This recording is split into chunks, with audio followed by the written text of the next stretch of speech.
Hi everyone, welcome back to Crazy Gamer. Today I'm gonna be guiding you through how you can easily upgrade your Rise of Kingdoms commanders. Commanders are the backbone of Rise of Kingdom.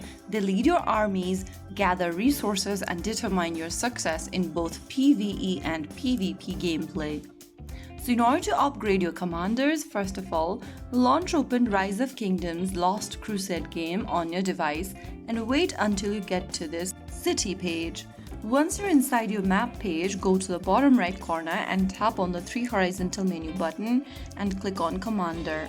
Once you're inside this commander section, go ahead and select your commander and then click on this little green button at the right corner and choose one of these Book of Knowledge option and click on Quick Level.